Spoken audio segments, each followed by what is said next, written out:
Well, today we celebrate the feast day of Saint Cyril of Jerusalem. The saint is best known for catechizing people who were preparing for baptism. He was declared a doctor of the church in 1883. And joining us now to discuss is Dr. Matthew Bunson, executive editor and Washington bureau chief of EWTN News and host of EWTN's The Doctors of the Church. Welcome, Dr. Bunson. Always so good to be with you. Good to be with you.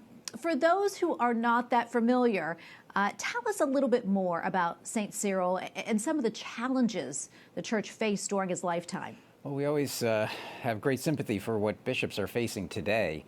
Well, in his time, in the middle of the 4th century, Bishop of Jerusalem for about 38 years, from about 348 until his death, the bishops of that era faced intense crises. Cyril, in his own time as a bishop, faced the Arian crisis that actually led to his being exiled 3 times by different emperors, and because of rivals.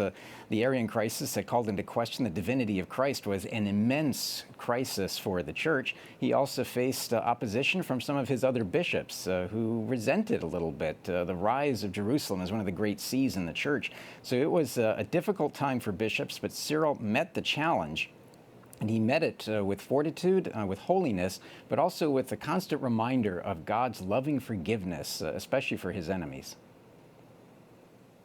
Yeah, and as I mentioned earlier, he's known for his catechis.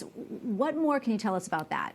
Well, the catecheses that St. Cyril left behind were all extemporaneous. Essentially, he was preparing new Christians throughout Lent. And there are 18 of those lectures, those catechetical lectures that he delivered before Easter. As I said, they were extemporaneous and they were sort of written down after. We stand, as I often say, on the shoulders of spiritual giants, and Cyril is one of those giants. The RCIA program that we think of today, you can see when you read through his catechetical lectures, is very much based on his teachings. And then he finished that after baptizing the new Christians with the mystagogic phase, the mystagogical lectures. There were 5 of those throughout Easter week. So again, that structure that we have today for RCIA is something that St. Cyril left to us as a very profound legacy, and he covered all of the teachings of the church in a way that we today can understand very powerfully and really take to heart. Yeah, and I understand he is not only venerated as a saint in the Catholic Church, but also in the Anglican and the Orthodox Churches. What more can you tell us about that?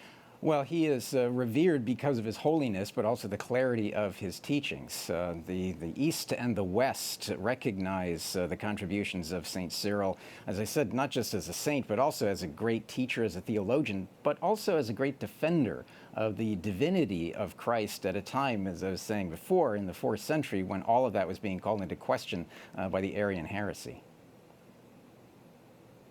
Well, Dr. Bunson, always so good to be with you. Thank you so much for your time and for your expertise. Great to be with you.